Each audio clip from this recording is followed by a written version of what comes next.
பாதுஷா. விதவையாகி போன 2 ராணிகளுடன் ஒரு பரிவாரமாக டெல்லிக்கு சென்றார் துர்காதாஸ். அஜித் சிங் என்று பெயரிடப்பட்ட அந்த குழந்தையை மார்வார் ராஜ்யத்தின் வாரிசாக ஏற்றுக்கொண்டு அங்கீகாரம் தர வேண்டும் என்று கேட்பதற்காக. பாதுஷாவுடன் பேச்சுவார்த்தைகள் நடத்துவதே துர்காதாஸின் நோக்கம். ஒரு வேண்டுகோளாக இதை அவர் சக்கரவர்த்தியின் முன் வைக்க, அலட்சியமாக குழந்தையை ஏறிட்டு பார்த்த அவுரங்கசீப், குழந்தையை விட்டுவிட்டு போங்கள், இது என் அந்தப்புரத்தில் நல்லபடியாக வளரும் என்றார் கண்டிப்பான குரலில். ஜோத்பூர் வாரிசாக இந்த குழந்தையை நான் ஏற்றுக்கொள்ள வேண்டுமென்றால் இது முஸ்லீமாக மதமாற்றம் செய்ய ஒப்புக்கொள்ள வேண்டும் என்று அவுரங்கசீப் சொன்னதாக ஒரு வரலாற்று குறிப்பு உண்டு. மனம் புண்பட்டு போன துர்காதாஸும் மற்ற ராஜபுத்திர பிரதிநிதிகளும் வந்த காரியம் பலிக்காமல் டெல்லியில் விருந்தினர் மாளிகையில் தங்க அங்கேயும் ஒரு அதிர்ச்சி காத்து கொண்டிருந்தது.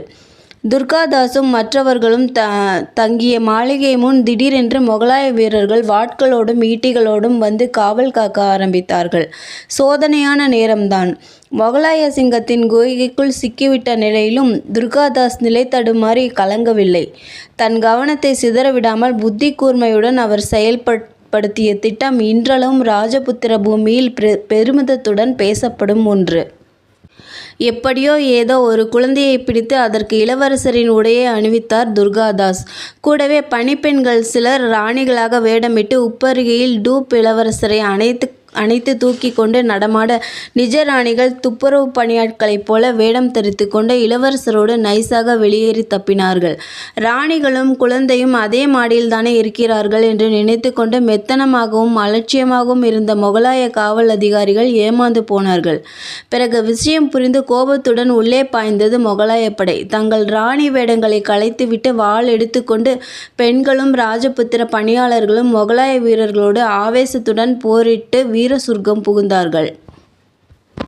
நடந்த விஷயங்களை கேட்ட அவுரங்கசீப் வெறுத்து போய் தலையில் கை வைத்து கொண்டு அமர்ந்து விட்டார். பிறகு தப்பிப்போனவர்களை எப்படியாவது துரத்தி சென்று பிடியுங்கள் என்று கர்ஜித்தார் பாதுஷா. ஆனால் கிளம்பி சென்ற பாதுஷாவின் படையை முன்னேற விடாமல் ஒவ்வொரு கட்டத்திலும் ஆங்காங்கே ராஜபுத்திர வீரர்கள் தடுத்து நிறுத்தி போரிட்டு உயிரை விட்டார்கள்.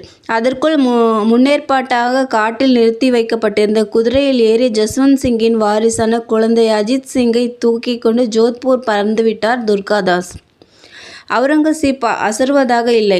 அரண்மனையில் பால் கொண்டு வரும் பணியாளரின் குழந்தை ஒன்றை கொண்டு வந்து ஜஸ்வந்த் சிங்கின் வாரிசு தப்பிக்கவே இல்லை, இதோ இதுதான் அந்த குழந்தை என்று ஒரு போடு போட்டார்.